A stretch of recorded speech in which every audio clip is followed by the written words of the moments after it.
ladies and gentlemen, this is Matthew Makovich and Phil Januszewski, and welcome to the most riveting 180 seconds that always seems to go a little bit longer than 180 seconds in the history of internet. We are on episode 33 of M&P in Under 3, and tonight we have a very, very special guest.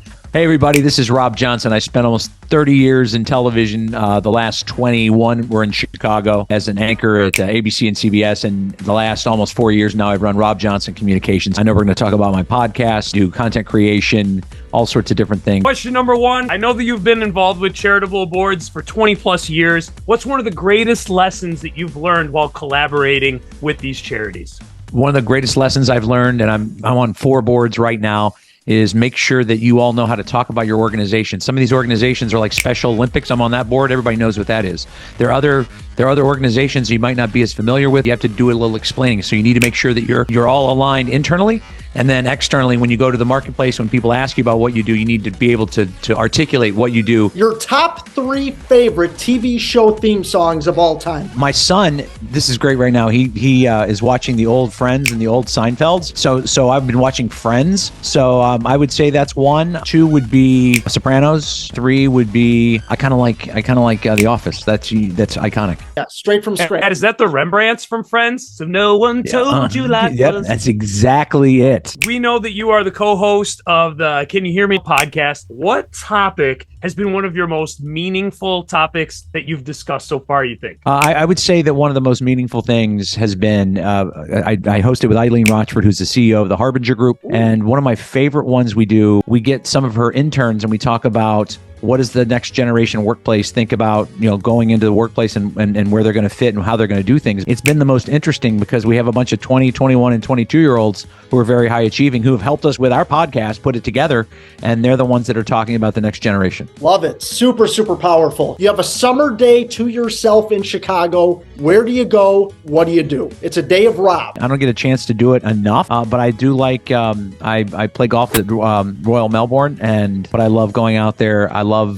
just smelling the grass and being out there, and hopefully my son's with me, my wife's with me. I just love hanging with them, playing golf. Day of Rob. I love it. Would you rather make uninterrupted eye contact with the stranger for 20 seconds or have to sing the ABCs to a stranger? Well, I have a fairly good singing voice. A, B, C, D, E, F, G. I'd rather do that. I think we have our answer. Fantastic. Wow. Question number 6, Rob. Give us one time on live TV that you could not control your laughter. And this was the first 3 months I was in the business in Alexandria, Louisiana. We had a kid that had the championship steer at the 4-H festival or the 4-H fair the day before. The steer comes on the set of our morning show called Jambalaya, and all of a sudden I heard and everybody starts laughing, and the 1,200-pound steer was urinating in the studio on live TV, and I couldn't compose myself. I was laughing, and then the people laughing made me laugh more, and then the hilarity of doing a terrible interview with a kid that wouldn't talk while his steer is urinating on live TV. It was one of my favorite moments, and I couldn't keep it together. And it was darn near 30 years ago. And Rob, you were right. That story still adds up to this day. I don't want you to doubt that. Excellent. That goes with it's better to be pissed off than pissed on, Rob. Oh, yes. Very good. Just need a drum roll there, man. Hello. Any advice you would give to someone pursuing communications but doesn't quite know where to start? Listen, you gotta get out there and you gotta be aggressive. Whether you're doing an internship, please do an internship and whatever you think you want to do. And the thing is, when I was getting in this business, it was always about TV, radio, newspaper. They were all separate. Now you're a content creator, and all of those outlets, you have to be a content creator. So go figure out a way. Go be a sidekick somewhere. Go help somebody, create this content. Figure out if you like it, because you don't want to spend all these years in something realizing, oh gosh, I didn't like that. I wish I'd known that. Great answer, Rob. We love it. What is your biggest guilty pleasure? I would say a couple of years ago, I was watching it intently, and I would tell people, this is my guilty pleasure. It was watching Swamp People on the History Channel. Where they're catching the alligators and they're killing the alligators and all that. Love it. Great answer. Rob Johnson, that bayou. I love it. I love it. I've had fried alligator tail. It's quite lovely. You're only allowed to go to one more concert. Who do you see? And if you have an idea, what venue are you thinking? Is it a live person, or can I go watch Michael Jackson and Prince on a hologram? And I suppose I would. Red Rocks is one of my favorite venues out in Colorado. I'd love to see the 80-year-old Rolling Stones, because I remember back in the early 90s, I went to their concert and they're like, "This is it, our last one." And then they've had about 50 tours since then. I go watch the Rolling Stones at Red Rocks. Oh, Yeah. We'd love to be a part of that with you too, Rob. It would be quite a Thanks. trip. I think we'd have a good time. You're Yeah. emceeing a game of musical chairs. Yes. There's 2 people left. Myself, Matt, or Phil. Who wins and why? I'm afraid, well, you talked about how much Phil liked talking.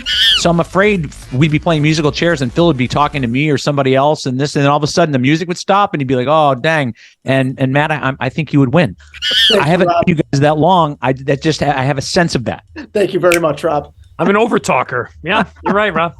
So am I. What is your recipe for being unstoppable? I would say, so it's a great analogy because, I was in a business and I left the business and I wanted to try something else.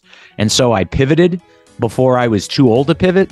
And I worked hard and I paid attention, and it started right before COVID and I was just determined. I would say determination, being there, working hard, having a good attitude, and listening and being in the moment and being able to pivot and that sort of thing. That's what's helped me. You are absolutely unstoppable. You are absolutely delightful. On behalf of Matthew Makovich and Phil Januszewski, thank you for participating in M&P in Under 3, and we hope you have a beautiful day.